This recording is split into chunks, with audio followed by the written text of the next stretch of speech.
Primeira carta que escreveu o apóstolo Paulo à igreja de Corinto, primeira carta aos Coríntios, capítulo de número 16, o último capítulo da primeira carta que escreveu Paulo aos Coríntios.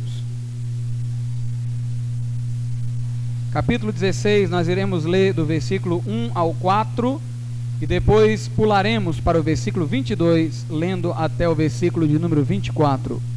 Então, primeiro aos Coríntios, capítulo 16, leiamos então do 1 ao 4. Ora, quanto à coleta que se faz para os santos, fazei vós também o mesmo que ordenei às igrejas da Galácia. No primeiro dia da semana, cada um de vós ponha de parte o que puder ajuntar, conforme a sua prosperidade, para que se não façam as coletas quando eu chegar. E quando tiver chegado, mandarei os que por cartas aprovardes, para levar a vossa dádiva a Jerusalém. E se valer a pena que eu também vá, irão comigo. Versículo de número 22.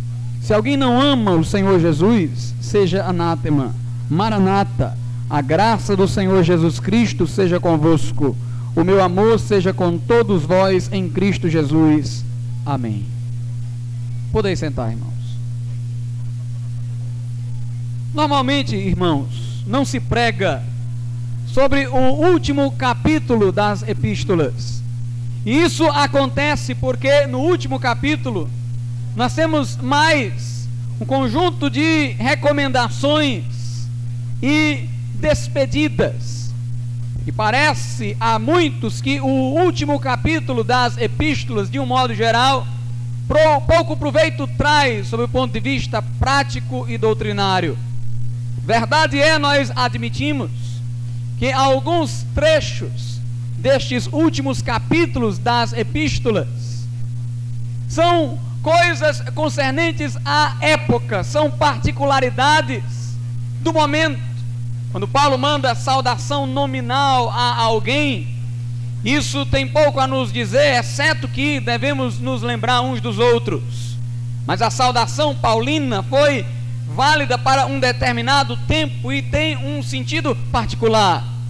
No entanto, meus irmãos, muitos trechos deveriam ser assunto de pregação, não por causa que eles estão simplesmente no último capítulo das epístolas, porquanto eu tenho aqui dito que, em geral, no último capítulo nós temos particularidades da época, mas pelo fato de eles terem uma ligação com tudo mais que o apóstolo fala no restante da epístola. Há porções desses diálogos mais pessoais entre Paulo e a igreja nos últimos capítulos das epístolas que tem uma ligação direta com tudo o mais que Paulo disse ou naquela epístola ou em outra epístola. O que quero salientar é o seguinte, que muito do que aprendemos teoricamente no meio das epístolas, podemos aprender de forma prática no final das epístolas. Quando Paulo dá recomendações, quando Paulo dá conselhos no final, particulares, locais, para uma determinada igreja, para uma dada época, muitas vezes ele está apenas aplicando de forma concreta o ensino que ele dá em todo o restante da epístola. Ou seja, se alguém não se aperceber do modo de a doutrina cristã efetivar-se na prática, um bom caminho é examinar o final das epístolas, porque o que nós temos lá são manifestações afetivas. Podemos conhecer o amor do qual Paulo fala de forma tão bela na primeira carta aos Coríntios, capítulo 13, através das suas manifestações afetivas no final das epístolas. Portanto, irmãos, nós vamos apreciar nessa noite algumas porções desse último capítulo da carta de Paulo aos Coríntios, que julgamos ter ligação com todo o ensino da igreja primitiva, para que assim aprendamos, numa linguagem mais afetiva e direta, a substancialidade da sã doutrina. Em primeiro lugar, notemos que Paulo aqui no versículo 1 fala das igrejas da Galácia. Ele diz: ora, quanto à coleta que se faz para os santos, fazei vós também o mesmo que ordenei às igrejas da Galácia. Paulo fala das igrejas da Galácia. Ele não fala de uma igreja mundial, como concebeu o catolicismo. O catolicismo não aceita que se fale a palavra igreja no plural, igrejas. Para a doutrina católica, só há uma igreja, que confunde-se com a instituição encabeçada pelo Papa. O entendimento deles é de que igreja é esta instituição mundial, de grande estrutura. Os ajuntamentos locais formam tão somente paróquias, mas a Bíblia fala em igrejas, porque a Bíblia não prevê a ideia de uma igreja mundial, embora fale na igreja universal, que não está localizada aqui ou acolá, mas é a comunidade de todos os verdadeiros crentes, unidos espiritualmente pela sua fé em Cristo, inseridos no corpo de Cristo pela experiência do novo nascimento. Mas sob o ponto de vista visível, sob o ponto de vista estrutural, a Bíblia não fala de uma grande instituição mundial. A Bíblia fala de igrejas locais, igrejas localizadas. Meus irmãos, o que nós podemos aprender nos versículos 1, 2, 3 e 4 da primeira carta de Paulo aos Coríntios, capítulo 16, é a estrutura da igreja. E o que iremos aprender através dos versículos 22, 23 e 24 é o conteúdo da igreja. A igreja tem uma estrutura e tem um conteúdo. A igreja com estrutura e sem conteúdo é morta. A igreja com conteúdo e sem estrutura, ela é fanática, ela é dispersa na sua fé, sem pontos fixos para caminhar. E a primeira lição que estamos agora aprendendo acerca da estrutura da igreja é esta: que não há uma igreja visível mundial, há igrejas localizadas. A Galácia, dizia eu, era uma região. Nela existiam várias cidades, em cada cidade havia uma igreja. Se lermos a Bíblia Sagrada, veremos que a circunscrição, o limite geográfico de uma igreja era o de uma cidade. Isso não quer dizer que dentro de uma cidade havia apenas um local de reunião. Não, dentro de uma cidade existiam vários locais onde os cristãos estavam se reunindo concomitantemente. Mas todos esses cristãos reunidos em locais diferentes compunham dentro de uma cidade uma só igreja, porque a administração vinha de um presbitério único, um colegiado de pastores que orientavam toda a comunidade cristã dentro do limite geográfico de uma cidade. Meus irmãos, para o período da igreja primitiva, duas igrejas numa cidade eram um cisma, uma divisão, uma facção. Paulo diz aos de Corinto que eles estavam promovendo facções, quando uns diziam sou de Paulo, outros diziam sou de Apolo, outros diziam sou de Cefas. Paulo diz vocês todos são de Cristo e Cristo é de Deus. Paulo diz seja Paulo, Cefas, Apolo, tudo é vosso, vós de Cristo e Cristo de Deus. Paulo luta para que não haja facção em Corinto, porque, meus irmãos, era preciso uma só igreja em cada cidade. Nos nossos dias, muita coisa mudou pelos desvios e apostasias, mas nós continuamos a dizer, fiados na palavra de Deus, que só deve haver uma igreja em cada cidade. Nós reconhecemos pessoas salvas em outras agremiações religiosas, mas só reconhecemos uma igreja numa cidade, aquela que guardar a sã doutrina na inteireza. Se houver alguma outra que guarde há mais tempo do que nós, devemos nos juntar a ela. Se há uma que aprendeu agora, deve se juntar a nós, porque estamos em tempo mais aprimorado, na verdade. Mas o fato é que deveria haver numa cidade tão somente uma igreja. Mais do que isso, ou seria uma heresia, ou seria um cisma. Acontece uma heresia quando um grupo se divide por ter doutrina diferente daquela preceituada na palavra de Deus. Acontece um cisma quando pessoas, comungando da mesma doutrina que outros, deles se separam, apenas por razões de caráter pessoal. Portanto, existiam igrejas na Galácia, uma em cada cidade. Como no Apocalipse fala nas igrejas da Ásia, mas havia uma em cada cidade. Havia uma igreja em Éfeso, que localizava-se também na Ásia Menor, uma igreja em Laodiceia, uma igreja em Filadélfia, uma igreja em Tiatira, uma igreja em Esmirna, uma igreja em cada cidade. Paulo não escreve as igrejas de Corinto, ele escreve a igreja de Corinto. Ele não escreve as igrejas de Éfeso, ele escreve a igreja de Éfeso. Então nós aprendemos primeiramente isso sobre a estrutura da igreja, que o seu limite geográfico é o de uma cidade. Aprendemos também pela primeira carta de Paulo aos Coríntios, capítulo 16, que uma igreja naquele tempo começava pela conversão de uma família num determinado lugar. Veja aí o que diz o versículo 15: agora vos rogo, irmãos, sabeis que a família de Estéfanas é as primícias da Acaia e que se tem dedicado ao ministério dos santos. Como é que Paulo formou uma igreja na Acaia? Ganhando uma família, a família de Estéfanas para Jesus Cristo. Na casa de Estéfanas, no seio de sua família, começou a congregação. As congregações começavam em casas, é o que diz o versículo de número 19: as igrejas da Ásia vos saúdam. Saúdam-vos afetuosamente no Senhor Áquila e Prisca, com a igreja que está em sua casa. Paulo, portanto, começava uma igreja através de ele levar uma família a Jesus Cristo. Uma vez que isso acontecia naquela casa, ele começava uma congregação. Foi isso que Jesus recomendou aos seus discípulos, que quando entrassem numa cidade procurassem uma casa.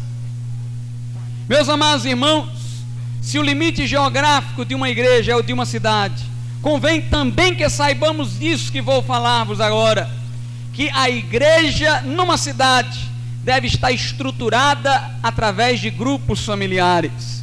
Isso quer dizer que devemos ter diversas casas nas quais os irmãos estão se reunindo.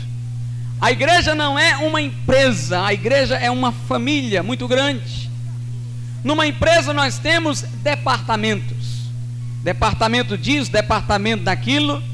Uma igreja que se organiza à semelhança de uma empresa é uma igreja que é cheia de departamentos. Tem departamento de senhoras, departamento disso, departamento daquilo. Mas a igreja primitiva não se assemelhava a uma empresa, mas sim a uma família.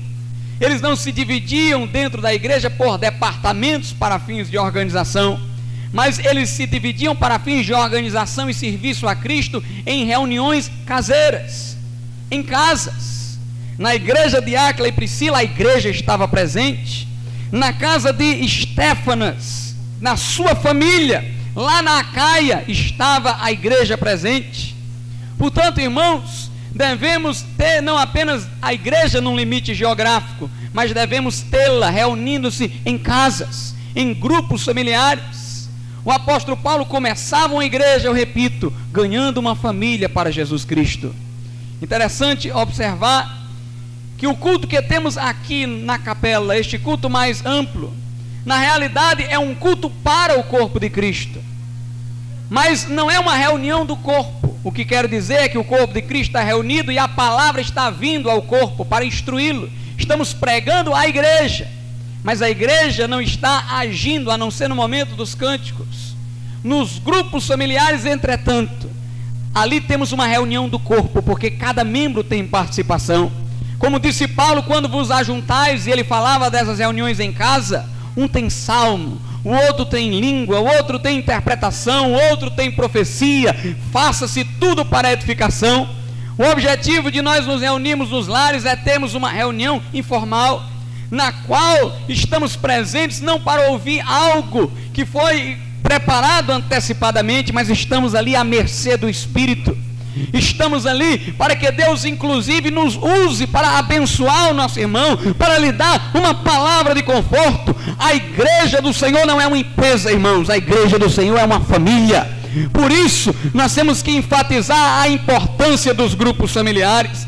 Nós temos que enfatizar a importância das reuniões do corpo, onde tudo funciona, como diz Paulo, pelo auxílio de cada junta, pelo auxílio de cada membro, e o corpo cresce em amor, como diz o apóstolo Paulo. O limite da igreja é o de uma cidade, e ela começa com uma família ganha para Jesus.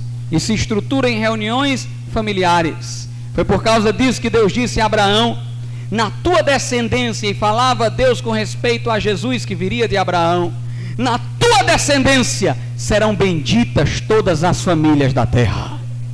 Quando lemos a Bíblia, irmãos, vemos que Deus quer as famílias ganhas para Jesus. Pedro disse no dia de Pentecoste, falando do batismo no Espírito Santo: a promessa, disse ele, diz respeito a vós e aos vossos filhos. Note, Deus quer o bem dos nossos filhos, Deus quer o bem da família. Quando Paulo e Silas estavam no cárcere de Filipos, e o carcereiro disse: que farei para ser salvo? Paulo disse: crê no Senhor Jesus Cristo e serás salvo tu e a tua casa. Meus amados irmãos, Pedro pregou para a casa de Cornélio, e todos os que lá se encontravam foram salvos e batizados no Espírito Santo. Jesus disse a Zaqueu: importa que eu vá para a tua casa. Jesus entrava nas casas, os discípulos entravam nas casas, e ali, irmãos, Deus transformava os lares. Nós temos que, como igreja, dar primazia às famílias. Devemos, irmãos, ter esta visão de ganhar não apenas um membro de uma família, mas uma família inteira para Jesus, de modo que lares desgraçados sejam reconstituídos. Nós temos, irmãos, que orar pelas famílias. Você que aceitou Jesus, seja luz para a sua casa, interceda pelo seu pai, interceda pela sua mãe, interceda pelo seu esposo, interceda pela sua esposa, sabendo que Deus quer a conversão da família. Apele para esta promessa divina, segundo a qual, através de Jesus, Deus quer abençoar todas as famílias da terra. Mas lendo a primeira carta de Paulo aos Coríntios, capítulo 16, nós aprendemos também que os cristãos dedicavam o primeiro dia da semana para um culto especial. No versículo 2 diz Paulo: no primeiro dia da semana, cada um de vós ponha de parte o que puder juntar, conforme a sua prosperidade, para que se não façam as coletas quando eu chegar. Paulo aqui falou de ofertas a serem postas à parte no primeiro dia da semana. Por que no primeiro dia da semana? Porque neste dia os cristãos se alegravam na ressurreição de Jesus Cristo, porque Jesus ressuscitou no primeiro dia da semana. Por isso chamamos este dia de domingo, que quer dizer o dia do Senhor. A igreja primitiva, irmãos, tinha esta reunião específica no domingo. É bem verdade que o sábado judaico acabou. O sábado consistia num mandamento de abstinência de atividades servis. Este sábado fazia parte da lei cerimonial judaica, que foi abolida pela morte de Jesus Cristo. Em Oséias 2:11, Deus, através do profeta, prenuncia o fim do sábado. Deus diz: farei cessar os vossos sábados, as luas novas e as festas. E de fato, na carta aos Colossenses, Paulo lembra-nos que a profecia de Oséias já cumpriu-se. Não estamos mais obrigados a guardar o sábado como dia de abstinência de atividades servis. E o nosso domingo não é como o sábado dos judeus. O sábado dos judeus era para descanso, é para a abstenção de atividades servis. O domingo para nós não é um dia que nós nos abstemos obrigatoriamente de certas coisas. O domingo para nós não é um jugo, não é uma exigência negativa. O domingo para nós, irmãos, é o cumprimento de uma ordem positiva. Deus não diz: deixe de trabalhar no domingo, embora o que ele vá dizer talvez importe nisso. Deus diz: se alegrem no domingo, na ressurreição do meu filho. O domingo para o crente não é dia de se abster, é dia de festejar a ressurreição do Senhor Jesus Cristo. Enquanto que Deus dizia aos judeus: não façam nada no sábado, e os judeus estavam sobre essa negação divina de não fazer atividades servis, o crente está sobre uma ordem positiva: faça alguma coisa, se alegre na ressurreição do Senhor Jesus Cristo. Veja o que diz a Bíblia no Salmo 118, do versículo 22 ao 24, nós temos uma profecia sobre o domingo como um dia festivo para os cristãos.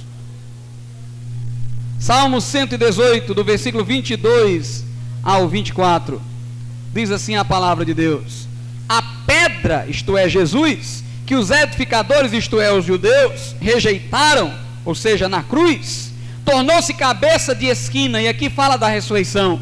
Os judeus, os edificadores, recusaram Jesus, colocando-o na cruz, mas Deus fez de Jesus pedra principal, cabeça de esquina, ressuscitando-o dentre os mortos. E o versículo 23 diz: foi o Senhor que fez isto, e é coisa maravilhosa aos nossos olhos. Este é o dia que fez o Senhor, regozijemo-nos e alegremo-nos nele. Jesus ressuscitou no domingo, e este é o dia que nos fez Deus. Para quê? Para que nele nos alegremos, para que nele nos regozijemos. Irmãos, nós nos reunimos no domingo, não porque estamos sob o jugo de um mandamento que nos leva à abstinência, mas estamos reunidos no domingo pela alegria da ressurreição, para festejarmos a vitória de Jesus Cristo sobre a morte ao terceiro dia. Quando Jesus ressuscitou no domingo, apareceu aos discípulos. Tomé não esteve presente naquela primeira reunião, mas Jesus apareceu a Tomé uma semana depois, ou seja, no outro domingo. Depois Jesus disse aos discípulos: ficai em Jerusalém até que do alto sejais revestidos de poder. Os discípulos ficavam em Jerusalém orando enquanto Jesus ascendeu aos céus. E no dia de Pentecoste, 49 dias depois da Páscoa, um dia de domingo, o Espírito Santo desceu e a glória de Deus caiu sobre os discípulos. Jesus ressuscitou no domingo, apareceu a Tomé uma semana depois no domingo, batizou os discípulos no Espírito Santo e enviou o Espírito Consolador para estar com a igreja no domingo. Os cristãos, irmãos, na igreja primitiva tinham tanta atenção a esta ordem de festejar o domingo e nele alegrar-se, que quando João esteve na ilha de Patmos exilado, João, ao chegar o dia do Senhor, foi orar. A primeira visão que ele teve, que deu origem ao início do livro do Apocalipse, aconteceu conforme ele diz no primeiro dia da semana, no dia do Senhor. Ele diz: no dia do Senhor eu fui arrebatado em espírito. E a primeira visão que teve João foi concernente às igrejas. Por que Deus lhe falou na primeira visão, no dia de domingo, sobre as igrejas? Porque João estava ligado com as igrejas, apesar de exilado. Era como se João dissesse: já que eu não posso estar em nenhuma congregação me reunindo com os irmãos, e hoje é domingo e eu sei que eles estão lá, eu vou me ligar com eles em espírito, eu vou me encontrar com eles na oração. E João naquele domingo solitariamente começou a orar, e o seu espírito estava em tanta concordância com o das igrejas, que Deus lhe falou sobre as igrejas naquele dia. Meus irmãos, para vermos como os cristãos levavam a sério o domingo como dia de oração, de culto, de alegria na ressurreição do Senhor, João, mesmo exilado, estava, conforme diz a Bíblia, no Espírito no dia do Senhor. A ceia do Senhor era celebrada no domingo, conforme Atos capítulo 20, versículo 7. Paulo diz que os irmãos se reuniram no primeiro dia da semana para partir o pão. E aqui eu até aproveitaria para dar outra lição sobre a estrutura da igreja, mais precisamente sobre a celebração da ceia. Paulo diz que no primeiro dia da semana os irmãos estavam reunidos para partir o pão. Paulo não diz que os irmãos se reuniram para comer o pão, mas para parti-lo. Na igreja primitiva nós não tínhamos o que temos em algumas igrejas hoje: os pastores ou os diáconos partindo o pão e servindo aos irmãos na celebração da ceia. Antes, todos os cristãos participavam do ato de partir o pão. Quando cada um partia um pedaço do pão, se proclamava um membro do corpo de Cristo. E era no domingo que acontecia a celebração da ceia. No domingo os irmãos comemoravam a morte de Jesus pela ceia, e ao mesmo tempo a ressurreição pelo fato de ser domingo. Dizem os historiadores que nesse dia também a igreja gritava de viva voz, em comum acordo: Maranata, vem Senhor Jesus. No domingo, a um só tempo, os cristãos comemoravam a morte, ressurreição e futuro advento de Jesus Cristo. Por isso que Paulo disse: todas as vezes que comerdes deste pão, beberdes deste cálice, anunciais a morte do Senhor até que ele venha. Meus irmãos, o domingo na igreja primitiva era um dia alegre. Os irmãos relembravam a morte expiatória de Jesus, se alegravam na sua ressurreição e davam um grito de expectativa: vem Senhor Jesus. Também na igreja primitiva havia um sistema de assistência aos necessitados, sob a liderança de diáconos. Note que Paulo aqui está recomendando, no versículo 1, acerca da coleta. Ele diz: quanto à coleta que se faz para os santos, fazei vós também o mesmo que ordenei às igrejas da Galácia. Paulo está aqui fazendo alusão a uma coleta que deveria ser feita para os irmãos que estavam em Jerusalém. No versículo 2 ele diz: no primeiro dia da semana cada um de vós ponha de parte o que puder ajuntar. Note, no primeiro dia da semana cada um colocava logo à parte aquilo que ia dar, todo o primeiro dia da semana. Isso quer dizer, irmãos, que a nossa oferta deve ser as primícias. O crente é melhor do que o judeu. O judeu guardava o sábado, o crente guarda o domingo. O judeu ficava com os primeiros 6 dias e dava o último para Deus. O crente começa dando o primeiro para Deus, e os outros é que ficam sob a liderança dele, ao mesmo tempo estando ele sob a liderança de Deus. Mas notemos, no primeiro dia da semana, põe a oferta à parte. Devemos dar ao Senhor as primícias.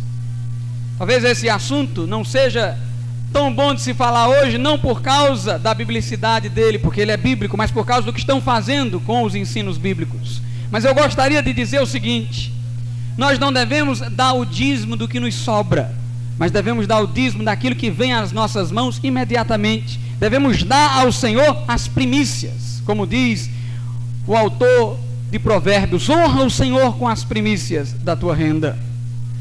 Aqui falava-se em pôr à parte o que puder todo o primeiro dia da semana, conforme a prosperidade. Meus irmãos, por incrível que pareça, as pessoas vão se tornando menos abnegadas na medida em que prosperam, quando deveria ser o contrário. Paulo aqui está falando da ajuda de uns para com os outros. Quanto mais Deus nos fizer prosperar, mais nós temos a obrigação moral de ajudar o nosso irmão e a obra de Deus.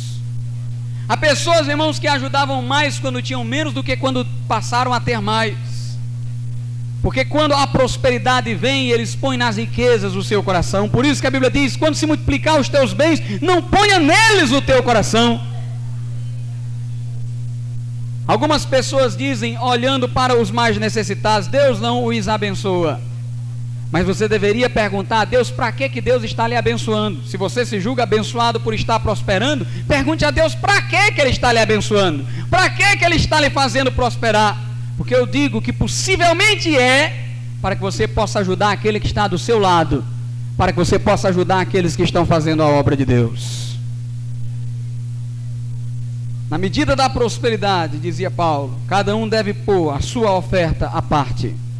Mas no versículo de número 3 ele diz: e quando tiver chegado, mandarei os que por cartas aprovardes, para levar a vossa dádiva a Jerusalém.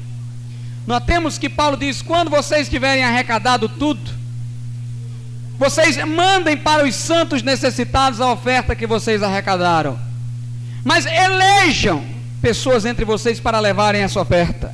Paulo diz: e quando tiver chegado, mandarei os que por cartas aprovardes, aqueles que vocês aprovarem, para levar a vossa dádiva a Jerusalém. A igreja primitiva adotava um sistema congregacional. Para fazermos uma revisão do que já dissemos: em primeiro lugar, a igreja estava limitada a uma cidade. Em segundo lugar, a igreja se organizava em grupos familiares. Em terceiro lugar, a igreja tinha o domingo como dia especial de culto, como dia festivo, para se comemorar a morte, ressurreição e advento de Cristo. Em quarto lugar, a igreja primitiva tinha um sistema de assistência aos necessitados. Em quinto lugar, a igreja tinha um sistema congregacional de governo. O que eu quero dizer, irmãos, é que a igreja elegia seus pastores, conforme Atos 14, versículo 23. A igreja elegia os seus diáconos, conforme Atos capítulo de número 6. A igreja deliberava em conjunto, conforme Atos capítulo de número 15. A igreja primitiva, irmãos, não era regida por um grupo oligárquico, nem por um governo monocrático. A igreja primitiva, ela governava-se a si própria sob a direção do Espírito Santo. O governo era congregacional. Ela própria sabia do que arrecadava, e em reunião conjunta todos os crentes deliberavam sobre o modo de administrar o dinheiro. Se você está numa igreja em que as arrecadações são administradas por um grupo seleto, sem que a igreja em si saiba do que foi arrecadado está sendo administrado. Por certo, você não está numa igreja que segue o modelo da igreja primitiva.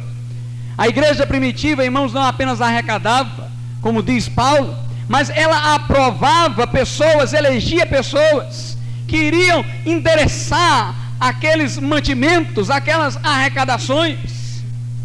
Portanto, nós aprendemos aqui várias lições sobre a estrutura da igreja, seu limite geográfico, sua estrutura em grupos familiares, a importância do domingo, a assistência aos necessitados e o governo congregacional. Mas vamos ver o que a Bíblia tem a dizer sobre o conteúdo da igreja. Leiamos novamente dos versículos 22 ao 24. No 22, Paulo diz assim: se alguém não ama o Senhor Jesus Cristo, seja anátema, maranata.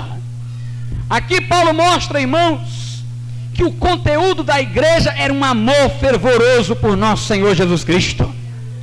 Paulo aqui fala, irmãos, como um fanático, se você quer entender assim.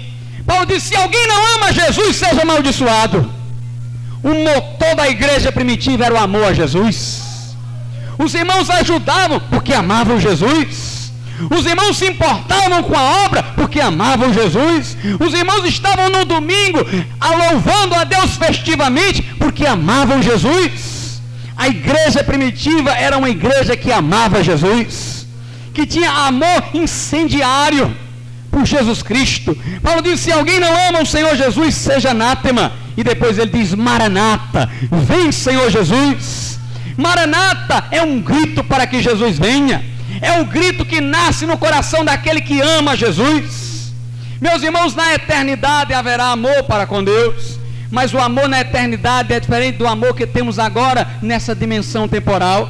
Na eternidade o nosso amor a Deus será a contemplação infinita, eterna do seu ser. Mas agora o amor não é esta contemplação infinita. O amor é algo que nós estamos tendo e ao mesmo tempo perdendo. Ou seja, o amor faz com que possuamos algo que está sempre fugindo de nossas mãos.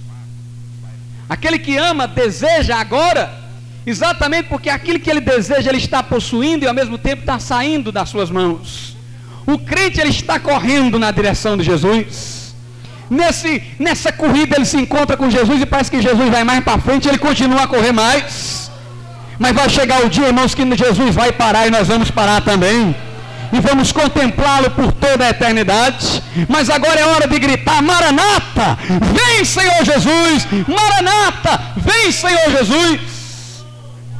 Meus irmãos, é triste ver um crente que parou de correr. O amor, irmãos, não nos deixa parar. O que faz o crente agir incessantemente é exatamente o amor. Ele está sempre tendo e ao mesmo tempo perdendo e passando a ter de novo.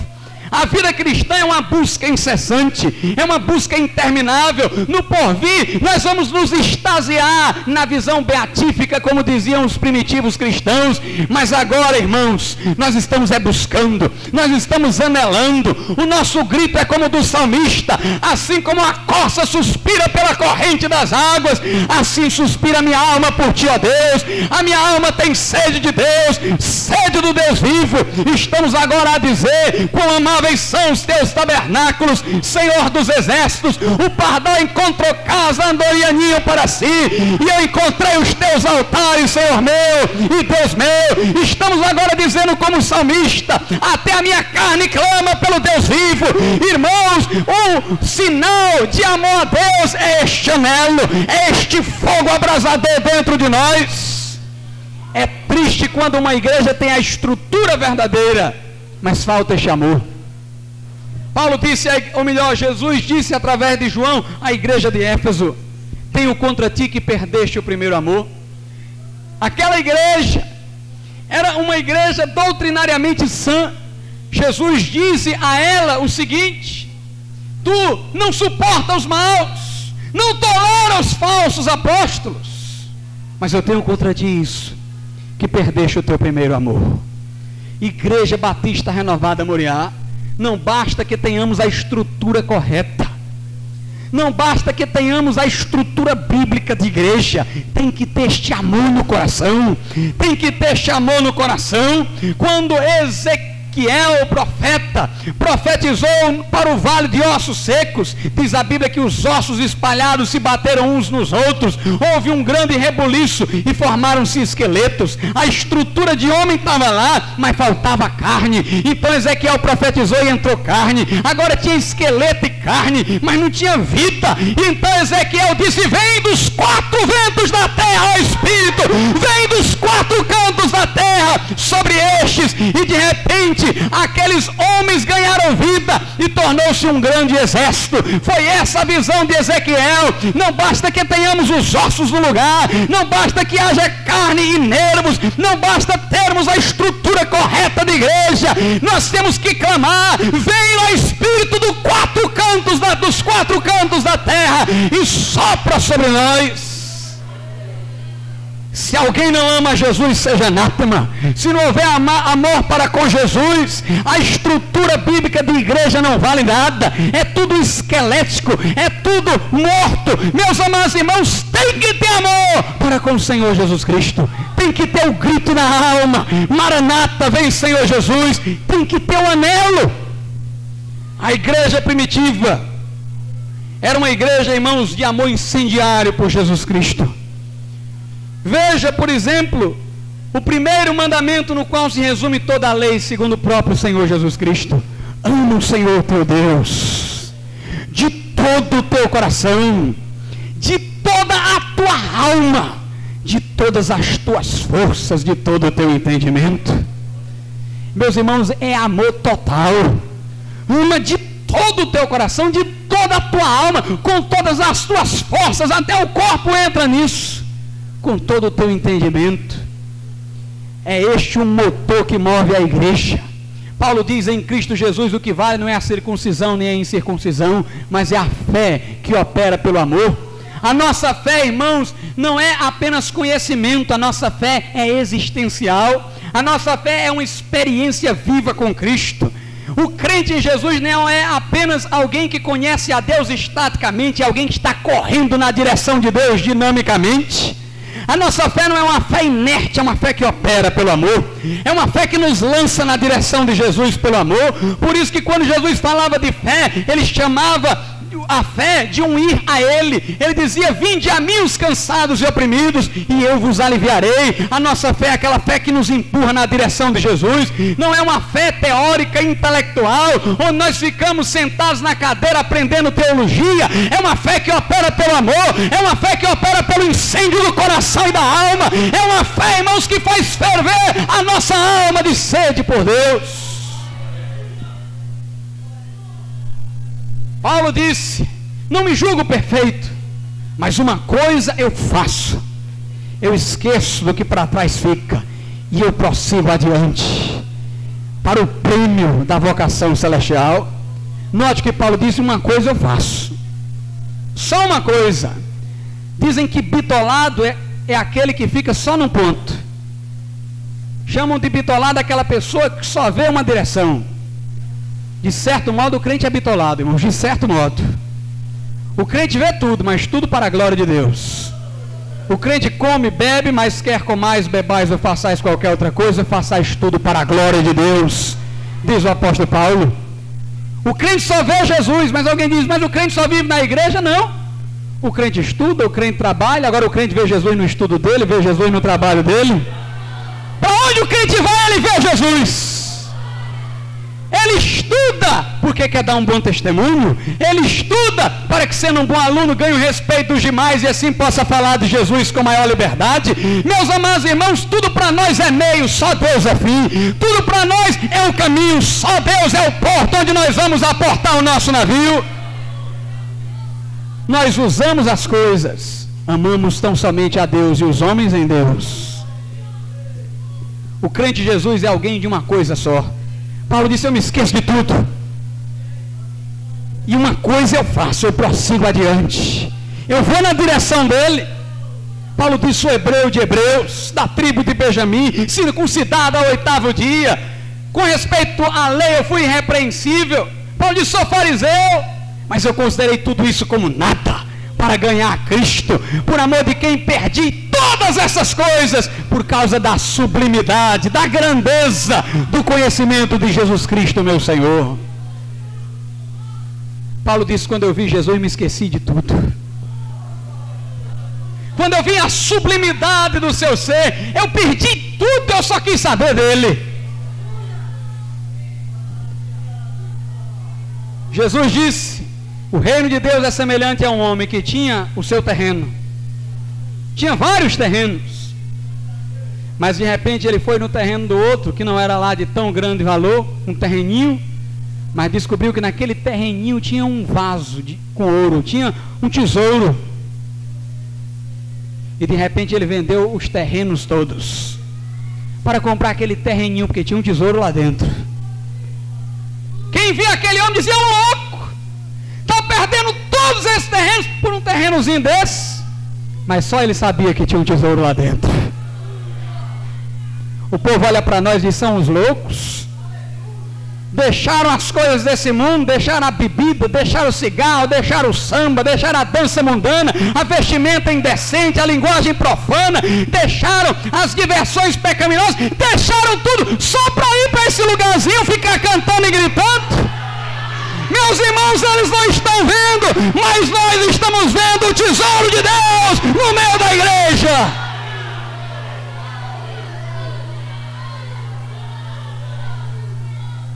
O povo olhava os discípulos indo atrás de Jesus, e o povo dizia: que povo bobo. As pessoas diziam sobre os discípulos: que gente abobalhada, seguindo esse carpinteiro. Esse carpinteiro aí não é ninguém, é filho aqui do José, o que é que tem ele demais? Jesus não tinha uma aparência física atrativa, diz o profeta Isaías. Não havia nada em sua aparência para que o desejássemos. Mas, meus irmãos, um dia, lá no Monte da Transfiguração, os discípulos viram, aleluia! Estava lá o Senhor Jesus. Inicialmente nenhuma aparência especial ele tinha, senão a de um homem comum, com mãos calejadas pelo trabalho. Mas de repente o seu rosto brilhou como o sol na força do meio-dia. Suas vestes ficaram brancas e começaram a resplandecer. E como disse o apóstolo João, nós tocamos no verbo da vida. Meus irmãos, Jesus disse: não contem nada a ninguém, é só para vocês o tesouro. Se eles quiserem que venham, mas não conte nada, o tesouro eu mostrei para vocês. Sim, irmãos, o mundo diz: que loucura é essa deles? Mas nós estamos vendo o tesouro. Nós estamos vendo o tesouro. Ao jovem rico que era apegado aos seus bens, Jesus diz: falta de uma coisa, vende tudo que tu tens e segue-me. Jesus, por certo, o sustentaria na terra, ele garantiria um tesouro no céu, mas ele não creu nisso, ele não viu isso. Ele só olhou para os seus bens, mas não olhou para o que estava oculto em Jesus. Na casa de Marta e Maria, Marta corria para lá e para cá para servir Jesus, mas Maria sentou-se aos pés do Senhor e ficou admirada de suas palavras. Marta disse: Senhor, manda que Maria venha me ajudar. Jesus disse: Marta, poucas coisas são necessárias na vida. Meus irmãos, o nosso Deus não é Deus de complicação, não. Ele não tem um rol cheio de coisas para você fazer, não. Ele diz: poucas coisas são necessárias, aliás, uma só. E Maria escolheu a melhor parte. Nós não vamos pregar aqui uma peregrinação sacramental de 7 sacramentos como a Igreja Católica, não. Nós vamos pregar o seguinte: ame Jesus de todo o coração, de toda a alma, de toda a força, de todo o seu entendimento. Mas a fonte desse amor é a graça de Jesus. Versículo 23: a graça do Senhor Jesus Cristo seja convosco. Nós o amamos porque Ele nos amou primeiro. O nosso amor é uma reação ao amor que Ele nos teve. Quando conhecemos a graça de Jesus, é que passamos a amá-lo. Quando vemos o tesouro, é que passamos a procurá-lo. A graça de Jesus é a fonte do nosso amor para com Ele. Mas o nosso amor para com Ele reflete-se no nosso amor para com o próximo, particularmente para com o nosso irmão. Daí Paulo dizer no versículo 24: o meu amor seja com todos vós, em Cristo Jesus. Amém. O nosso amor que vai para Cristo, em Cristo, transborda para os nossos irmãos. Ninguém me diga que ama Jesus se não amar seu irmão, se não amar aquele que lhe está próximo. Meus irmãos, aqui tem um ir e vir de amor maravilhoso. A graça de Jesus se nos apresenta, o amor de Deus em Cristo se nos apresenta. Como reação ao amor de Deus em Cristo, nós temos amor para com Cristo. E o nosso amor que vai para Jesus transborda dele e atinge a todos aqueles que estão ao nosso redor. Tenhamos a estrutura bíblica de igreja, mas tenhamos também este amor, para que tenhamos, irmãos, não apenas o corpo, mas para que tenhamos no corpo o espírito de vida. Vamos ficar de pé.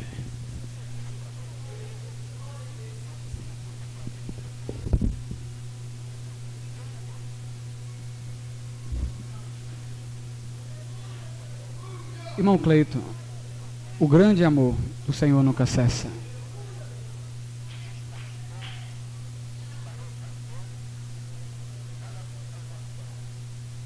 Suas misericórdias não chegam ao fim.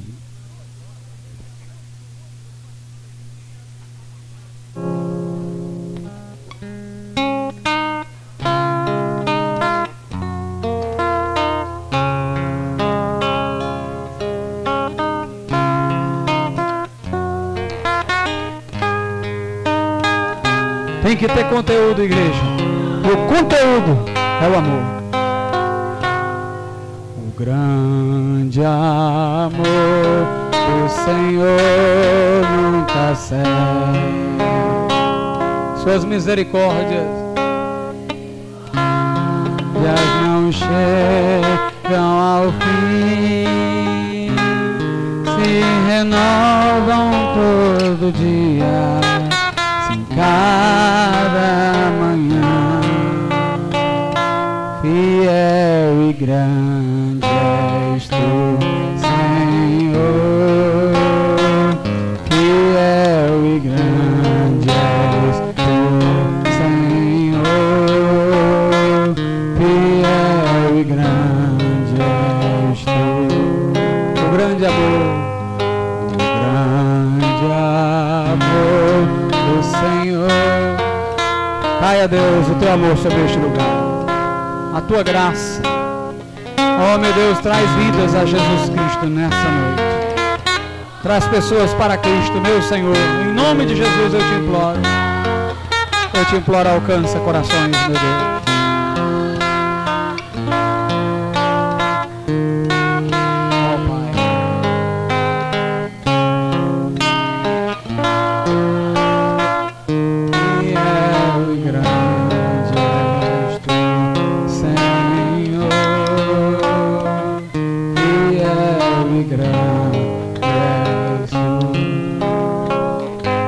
Nessa noite, quantas pessoas aqui dizem: pastor, eu ainda não sou crente, mas eu ouvi a palavra de Deus nessa noite. Eu quero entregar a minha vida a Jesus. Levante sua mão e nós vamos orar por você. Deus te abençoe. Glória a Deus. Onde está a segunda pessoa nessa noite que quer entregar a vida a Jesus? Levante sua mão. Deus abençoe. Vem aqui à frente, meu irmão. Onde está a terceira pessoa nessa noite que quer entregar o coração a Cristo? Onde está a terceira pessoa que quer entregar a sua vida a Jesus? Onde você estiver, levante sua mão bem alto, como eu estou fazendo aqui na frente, e nós vamos orar por você. Onde está a terceira pessoa para Jesus? Se houver alguém nesta noite que está desviado e quer se reconciliar com Deus, levante sua mão também e nós vamos orar por você. Você que está afastado, levante sua mão e vamos orar por você. Aleluia. Meu sobrinho está vindo também, graças a Deus. Se alguém está desviado e quer se reconciliar com Deus, levante sua mão e nós vamos orar por você nesse momento. Você que não é crente, em nome de Jesus, ligue sua alma nessa noite, entregue nas mãos de Jesus, e Deus vai fazer a obra no teu coração, a obra de Deus, a obra dele.